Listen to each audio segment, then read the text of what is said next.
BJP की राष्ट्रीय कार्यकारिणी काम मीटिंग नहीं होती। यह वही मंच होता है जहां पार्टी भविष्य की रणनीति तय करती है, चाहे वो चुनाव नीतियां हो, नए राज्य अध्यक्षों की घोषणा हो या संगठनात्मक बदलाव।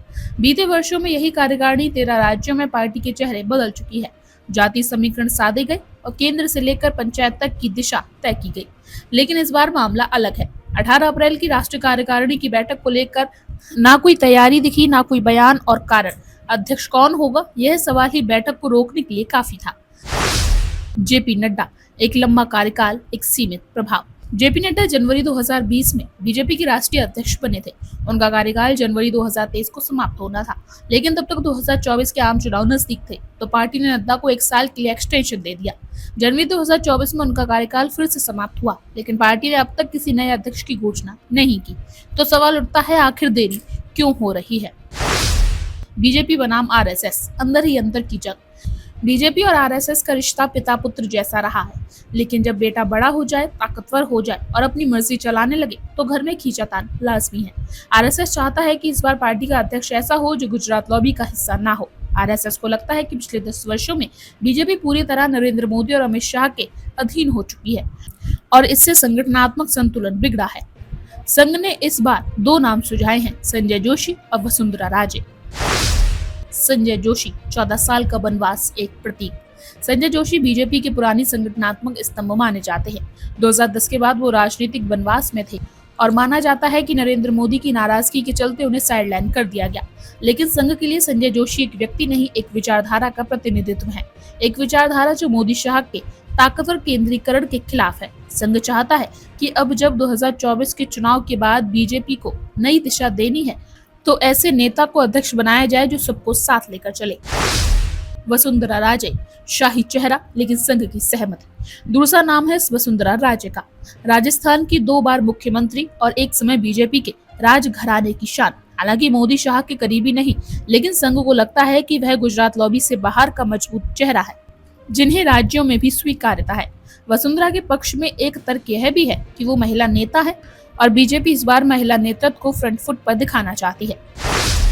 बीजेपी नेतृत्व की असहमति, अपनी मर्जी का अध्यक्ष चाहिए, लेकिन यहाँ से कहानी उलझती है। बीजेपी नेतृत्व यानी मोदी और शाह, इन दोनों नामों को लेकर सहज नहीं है। उनका मानना है कि संजय जोशी का नाम पिछले दरवाजे से संघ की वापसी की कोशिश है और वसुंधरा राजे को लेकर उनके पास सवाल है। क्या वह दिल्ली की लाइन को पूरी तरह मानेगी? पार्टी नेतृत्व चाहता है कि अगला अध्यक्ष ऐसा हो जो पूरी तरह प्रधानमंत्री की सोच के साथ चले।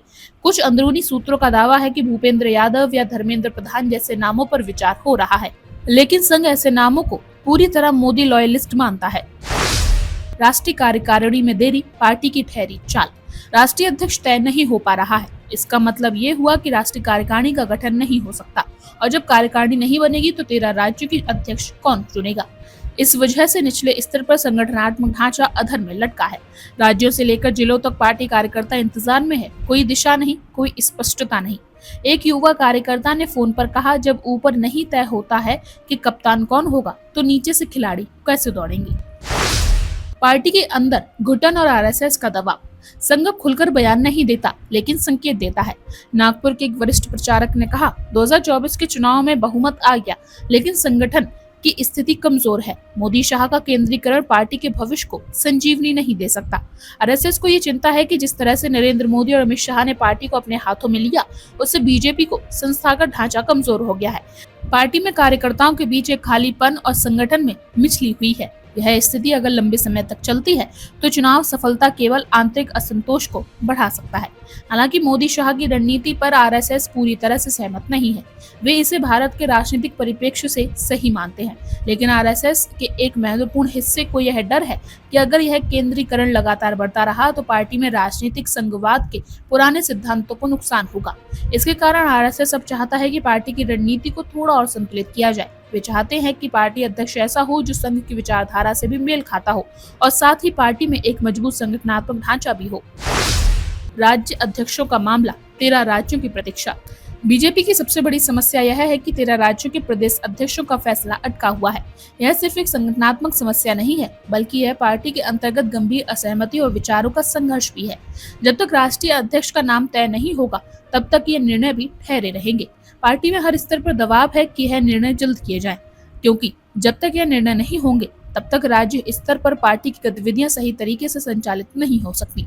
इन 13 राज्यों में हर एक के कुछ राज्यों की गहरी असंतुष्ट आवाजें हैं।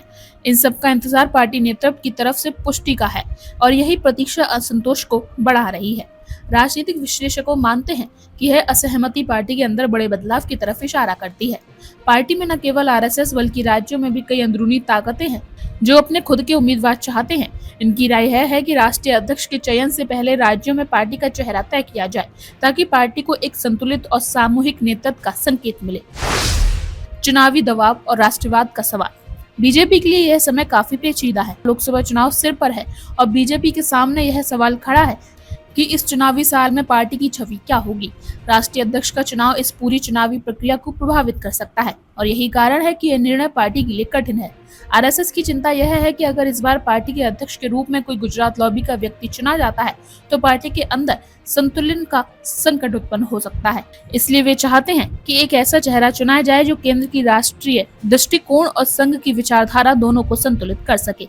बीजेपी की वर्तमान स्थिति में जहां पार्टी की लोकप्रियता अब केवल एक व्यक्ति नरेंद्र मोदी के चारों तरफ सिमट कर रह गई है, एक नए चेहरे की उम्मीद की जा रही है जो इस केंद्रित शक्ति को संतुलित कर सके। क्या मोदी शाह अपनी पसंद पर अडिग रहेंगे? अब सवाल यह है कि मोदी शाह की अपनी पसंद क्या होगी। क्या वे उन नामों को स्वीकार करेंगे जो संघ ने सुझाए हैं या वे किसी ऐसे व्यक्ति को चुनेंगे जो पूरी तरह से उनके नियंत्रण में हो। कुछ अंदरूनी सूत्र यह दावा करते हैं कि मोदी और शाह दोनों की नजरों में पार्टी का अध्यक्ष वही होना चाहिए जो उनके दृष्टिकोण का पालन करे और संघ के नामों के प्रति उनकी प्रकृति ना हो। यह सीधा संकेत है कि बीजेपी अपने भविष्य की चुनावी रणनीतियों में कहीं न कहीं संघ की सोच से परे जाने की कोशिश कर रही है। यह स्थिति तनावपूर्ण है क्योंकि संघ की एक और ताकतवर शाखा यह चाहती है कि मोदी और शाह द्वारा चुने गए किसी भी नाम के लिए संघ के विचारों को अनदेखा न किया जाए। बीजेपी का अटका हुआ भविष्य, चुनावी संकट। बीजेपी के अंदरूनी निर्णयों में जटिलता पार्टी की आगामी रणनीतियों को प्रभावित कर सकती है। राष्ट्रीय कार्यकारिणी की बैठक के स्थगित होने से यह स्पष्ट होता है कि पार्टी एक महत्वपूर्ण राजनीतिक मोड़ पर खड़ी है। यदि बीजेपी को चुनाव जीतना है तो उसे संगठन के साथ साथ भाजपा के अंदर भी एक नई दिशा की आवश्यकता होगी। अगर यह निर्णायक शक्ति बदलाव की ओर बढ़ती है तो पार्टी की चुनावी राह बिल्कुल अलग हो सकती है, क्योंकि जो नए अध्यक्ष की नियुक्ति होगी वह भविष्य में पार्टी की नीतियों को भी निर्धारित करेगा। बीजेपी के अंदर इस समय यह सवाल गूंज रहा है, क्या पार्टी अपनी शक्ति को सिर्फ एक व्यक्ति के नाम पर केंद्रित रखने का जोखिम उठाएगी या फिर संघ की मार्गदर्शन में पार्टी को नई दिशा में ले जाने के लिए सहमति होगी। आखिरकार क्या होगा बीजेपी का रास्ता? अंत में सवाल यह उठता है कि जब तक इस गतिविरोध का समाधान नहीं होता तब तक बीजेपी किस दिशा में जाएगी। क्या आरएसएस और बीजेपी के बीच की दूरियां समाप्त हो पाएंगी या फिर पार्टी की कार्यनीति में और बदलाव आ सकता है। जो भी हो, इस समय पार्टी में एक निश्चित असमंजस है जो संगठनात्मक मजबूती की कमी को उजागर करता है। राष्ट्रीय कार्यकारिणी, राज्य अध्यक्षों की नियुक्ति और चुनावी रणनीतियां एक साथ जुड़ी हुई हैं।